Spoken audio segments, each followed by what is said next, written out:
Hello everyone, and welcome back to our Bible study through each chapter of the Bible in 5 minutes a day. Today we're talking about Genesis chapter 10. If you want all the information that you're going to hear in this video or this podcast, you can download these handouts for free in PDF form on our website at tobelikechrist.com. There's a link in the description.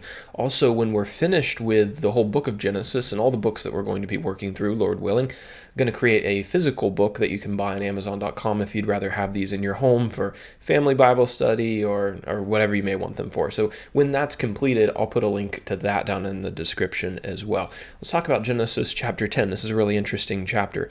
Our first question we always ask is, when did these events that we're about to read about take place? This is a little bit more technical than most chapters, so I want to just read this to you to make sure that I get it right. Using the genealogy in Genesis chapter 11, we can learn that the lifespan of human beings decreased rapidly after the flood. Most historians date the flood to approximately 2350 BC, so 2,350 years before Jesus was born, roughly. We don't know the lifespan of all of the individuals listed in chapter 10, but chapter 11 records how old Shem's descendants were when they died.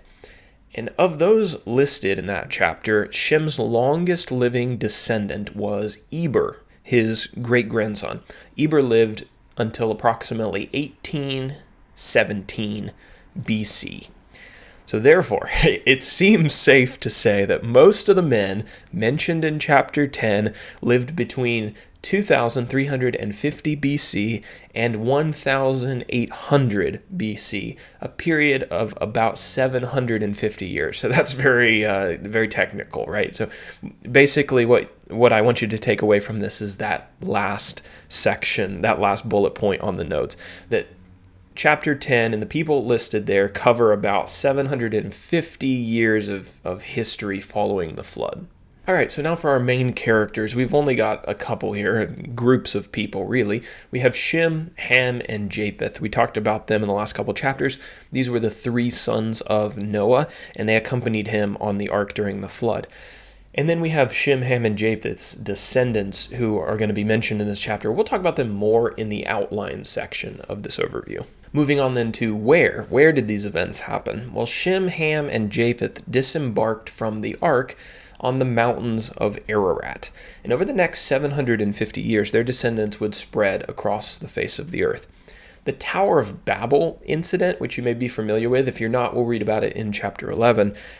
That was a catalyst for the spread of humanity across the face of the earth. Okay, so let's talk about our outline. There's a lot of names that we're going to mention in this chapter, and for homework, you can memorize them all. So come back tomorrow and I expect you to have them all memorized. No, just kidding.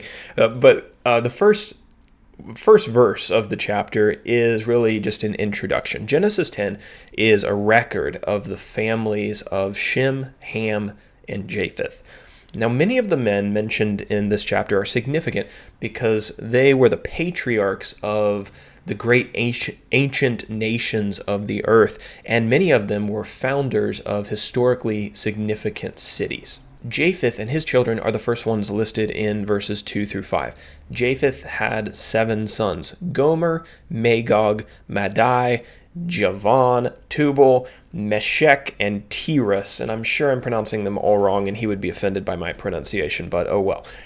And as Japheth's family grew, and these families got bigger and bigger, they made their homes along the coastlines, the coastal lands, according to verse 5. Now, Ham's sons are next in verses 6 through 20. Ham had 4 sons: Cush, Egypt, Put, and Canaan. You might recognize some of those names as later becoming nations of people, significant in the Bible story.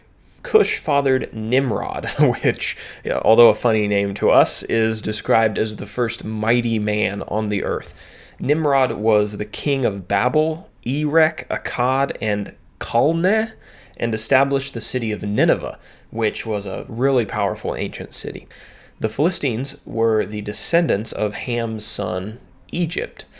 And Canaan was the father of Sidon and Heth and the nations of the Jebusites, the Amorites, the Girgashites, and Hivites. We'll talk about all of them in the next couple of books. But these nations are mentioned specifically in books like Judges and Joshua. And then finally we have Shem's descendants in verses 21 through 32 to close the chapter. Shem had 5 sons: Elam, Asser, Arpachshad, Lud, and Aram. And additional details about Shem's family can be found in Genesis chapter 11, verses 10 through 26. Abraham, who is the main character of the next few chapters, was a descendant of Shem. And so that is Genesis chapter 10. Let's talk about an application before we close. These genealogies may seem boring, but they contain really important details that help us to date the age of the earth and to put together a human timeline. Using the information in genealogies contained in Genesis 4, Genesis 5, Genesis 10, and Genesis 11, we can date the creation of the world. We can date the flood, and we can date the rest of the book of Genesis and start to put together a timeline of where these characters existed in history.